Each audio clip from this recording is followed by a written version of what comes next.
Oke, tapi di tengah situasi semacam itu, ini kita juga masih melihat aneh sekali, bukannya fokus pada bagaimana mengatasi persoalan itu tadi, persoalan ekonomi yang dampaknya yang dikhawatirkan justru pada politik. Ini saya baca Sekber Projo, Prabowo Jokowi ini ya, nggak tahu apa singkatannya Projo atau apa ya, Prabowo Prajo, berarti nggak enak. Ini mereka mengajukan JR ke Mahkamah Konstitusi ini berkaitan dengan seorang presiden yang sudah 2 periode tidak boleh jadi wakil presiden, karena kemarin kan kita juga tahu isu itu muncul dari juru bicara, dan kemudian ketika rame-rame para ahli hukum tata negara menyatakan tidak bisa, ini sekarang sudah mereka mengajukan judicial review, dan saya kira ini kan akan menarik untuk mengikuti bagaimana keputusan dari Mahkamah Konstitusi ini, Bung Rocky. Ya, secara hukum keraguan-raguan itu memang disebabkan oleh sistem politik kita yang presidensial, tapi sebetulnya multipartai kan secara sistemik begitu. Dan orang mulai tafsirkan kalau hal-hal yang masih bisa dicoba diuji ke Mahkamah Konstitusi, ya dia coba-coba aja. Jadi yang terjadi ambisi itulah yang mendorong mereka pergi judicial review. Padahal kalau ambisi itu nggak ada kan secara etis nggak boleh kan. Jadi dengan kata lain, akhirnya hukum itu dijadikan alat untuk cari jalan masuk tuh.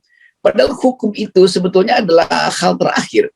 Kalau etikanya ada, maka mereka juga mesti paham yang tidak etis lah mau presiden atau wakil presiden itu menurunkan harkatnya dengan menurunkan jabatan.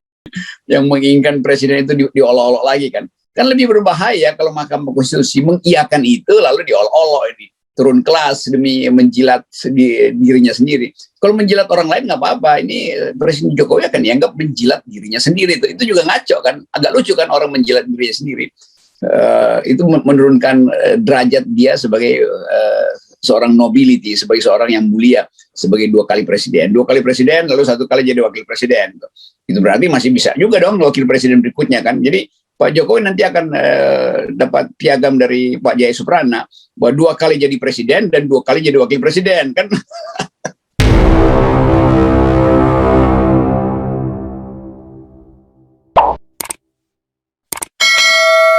Halo Bung Rocky, seperti kita sudah duga rupiah ini terus melemah terhadap dolar ya. Sekarang di atas 15.100. Pasti ini kalau kita baca dari BI maupun dari Bu Sri Mulyani selalu ada justifikasi mengapa itu terjadi gitu. Tapi bagi kita sendiri itu bukan sinyal kan gitu ya, Bung Rocky ya. Apalagi kemudian sebelumnya Bu Sri Mulyani juga menyatakan bahwa pasti tahun 2023 dunia itu resesi, tapi Indonesia masih tetap aman karena ekonomi kita ini tumbuh dengan bagus, kuat gitu. Jadi saya teringat Pak Jokowi kemarin juga pidato pas tanggal 16 Agustus juga begitu. Ekonomi kita tumbuh bagus, APBN surplus, BBM akan tetap disubsidi tapi tiba-tiba subsidinya dicabut dan BBM dinaikkan. Gitulah kira publik selalu membaca seperti itu. Ya, itu sama seperti kita menunggu COVID masuk, terus kita bilang udah daya tahan tubuh kita udah bagus. Oh iya, kalau nggak ada komorbid di kita kan memang saya kira Ibu Sri Mulyani itu mungkin sehari 3-4 kali telepon sama IMF atau World Bank tuh, supaya konsultasi terus tuh. Dan pasti akan banyak pertemuan di Washington atau di New York yang Sri Mulyani pasti akan bolak-balik tuh, karena dia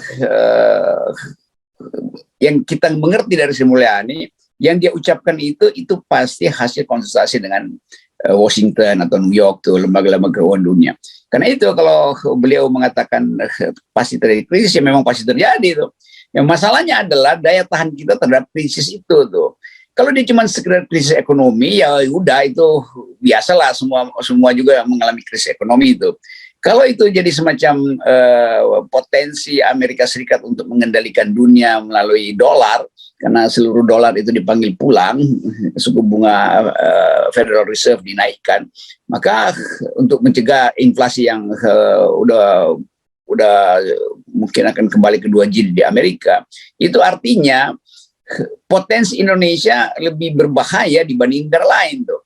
Karena Indonesia selain dampak ekonominya yang memang udah bakal terbakar karena soal BBM kemarin, juga dampak politiknya tuh. Kan itu yang kita sebut selalu segaris sebetulnya membicarakan ekonomi dan membicarakan politik di Indonesia tuh. 2 periode udah selesai, ekonomi Indonesia nggak tumbuh, banyak proyek yang mangkrak, lalu kena terpaan krisis dunia, itu gila-gilaan tuh. Ya di tempat yang lain mungkin dapat krisis itu, tapi kan stabilitas politiknya jalan kan. Negara-negara yang tetangga kita juga sama aja akan kena dampak ekonomi, tapi dampak politiknya bukan ikutan dari dampak ekonomi. Nah di kita dampak ekonomi ikutan politiknya itu berbahaya sekali itu. Kalau sampai sekarang misalnya belum jelas Pak Jokowi maunya siapa, sehingga orang masih menunggu sinyal Pak Jokowi siapa akan menggantikan dia. Begitu masuk semester pertama 2023, udah berantakan tuh. Seluruh imajinasi Pak Jokowi untuk meninggalkan legacy itu pasti berantakan. Karena APBN udah pasti harus direvisi lagi itu. Sinyal-sinyal dunia juga menganggap ya Indonesia udah nggak bisa lagi jadi andalan untuk menjaga stabilitas di Indo-Pasifik misalnya tuh.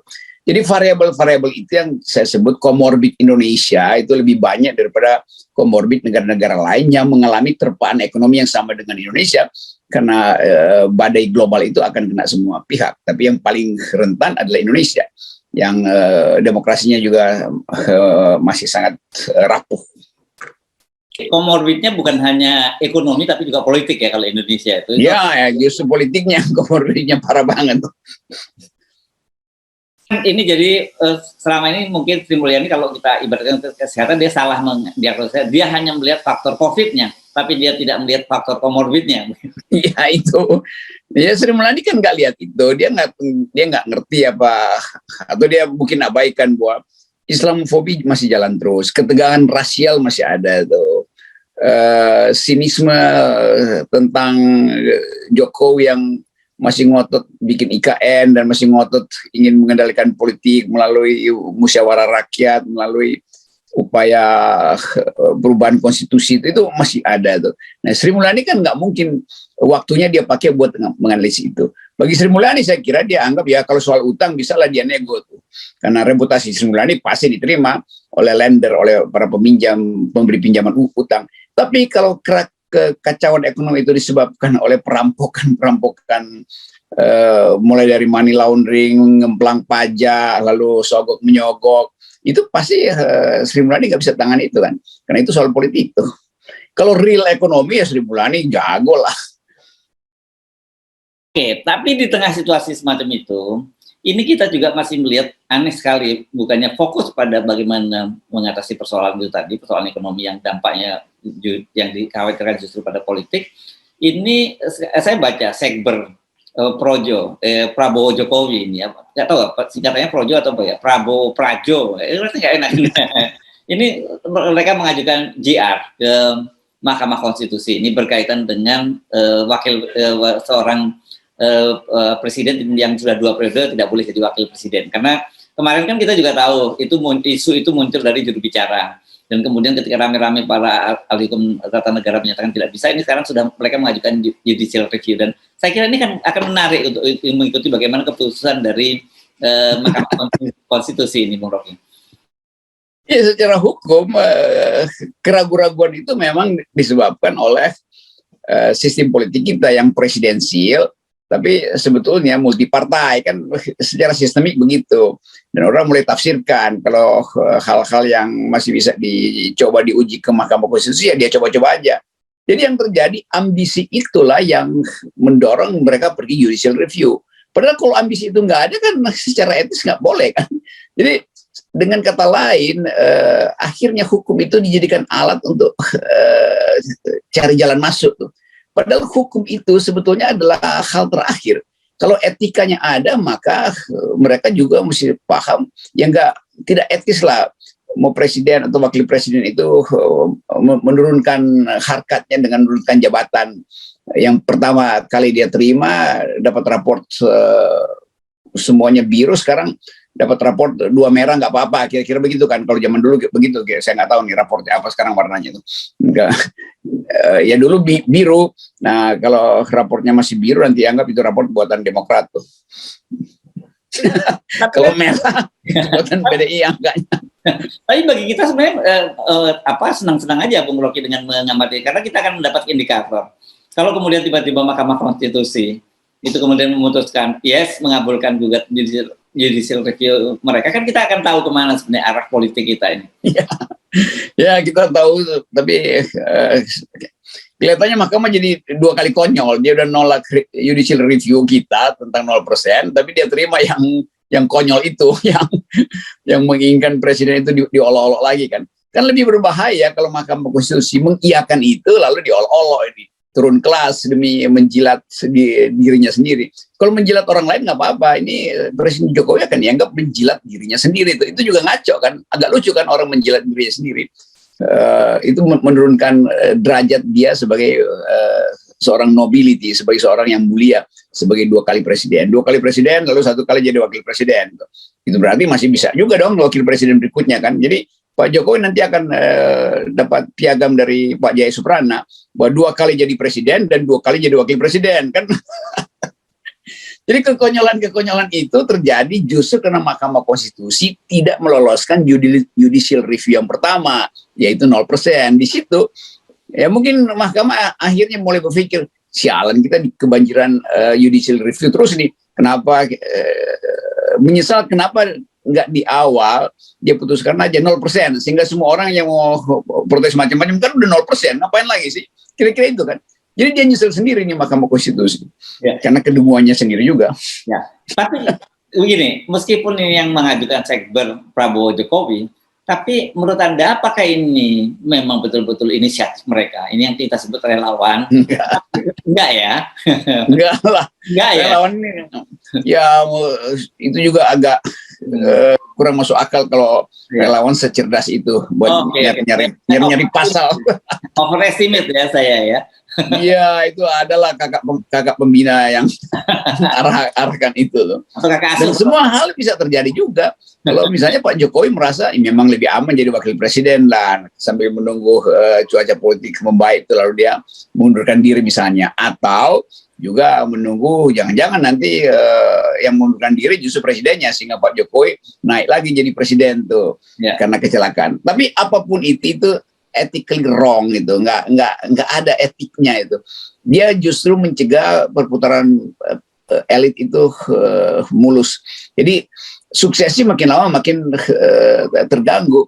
Atau dalam kasus Polri sekarang misalnya yang bintang 3 itu jenderal makin banyak tuh, sehingga terhambat yang perwira menengah untuk naik jadi jenderal. Sama juga tuh kalau Pak Jokowi 2 periode jadi presiden, lalu 2 periode jadi wakil presiden, itu artinya 4 kali tertahan sirkulasi elit. Itu bisa membuat marah para kolonel. Ya. Oke, Dewan Kolonel bisa terhambat semua. Oke. Tapi saya membayangkan nanti Pak Jokowi seperti kemarin reaksinya. Saya kira ketika ada juru bicara Mahkamah Konstitusi menyatakan bahwa wakil presiden 2 kali itu bisa menjadi wakil presiden, dan Pak Jokowi ketika ditanya wartawan kan itu bukan dari saya, kan gitu. Nanti juga saya kira pasti format yang sama seperti itu gitu, sama seperti ketika soal isu 3 periode kemarin, dan akhirnya belakangan kita tahu juga bahwa sebenarnya itu juga maunya Pak Jokowi gitu. Ya itu jadinya Pak Jokowi menunggu berita baik dari semua yang dia rencanakan, ternyata nggak jalan tuh. Karena itu beliau akan katakan itu bukan dari saya, karena gagal untuk diajukan atau diproseskan. Tapi tetap saya menganggap bahwa Pak Jokowi memang kasih sinyal bahwa saya masih mau tuh, ya itu nggak ada soal, memang begitu kan. Lalu dicarikan jalan oleh pendukung-pendukungnya tuh. Jadi sebetulnya pendukung-pendukung Jokowi ini juga nggak paham etika politik gitu, dan menjebloskan Pak Jokowi ke dalam perangkap konstitusi. Kan buruk sekali nanti kalau akhirnya misalnya mahkamah bilang nggak bisa tuh, lalu Pak Jokowi bilang dari awal juga gue nggak mau kok. Jadi ini jadi paradoks atau jadi Sri Mulat sebetulnya tuh. Jadi sekali lagi semua ini berlangsung karena sistem kita tidak mau dilonggarkan supaya pergi pada 0% itu. Kalau 0% kan semuanya lega. Kalau 0% bahkan Pak Jokowi jadi lega, karena Pak Jokowi bisa atur partai mana yang bisa melindungi dia, yang nggak perlu menunggu PDIP yang memang udah 20%. Mungkin partai kecil tetapi lolos pemilu lalu dipilih oleh rakyat, lalu Pak Jokowi merasa oke, saya akan lindungi partai itu supaya partai itu lindungi saya nanti di 2024. Jadi itu untuk tukar tambah yang rasional aja kan. Kalau sekarang dikasak kusuk aja terus. Tadi Anda menyinggung Sri Mulat, untung Sri Mulat sudah bubar. Karena kalau saya kira kalau Sri Mulat masih ada, dia akan bubar untuk kedua kali. Kalau dulu dia kalah lucu dengan para DPR. di DPR, sekarang dia kalah lucu dengan istana. Ya, dia kalah lucu dengan relawan sebetulnya. Oh gitu, dengan relawan ya. Oke, baik, terima kasih Bung Rocky. Jadi supaya nggak lucu kita kawal dengan 0%. Ya. Yes, kan yang sebetulnya yang lebih lucu sekarang bukan Sri Mulat tapi Sri Mulyani. Oke, salam buat Mbak Sri Mulyani. Yes, thank you. Yes.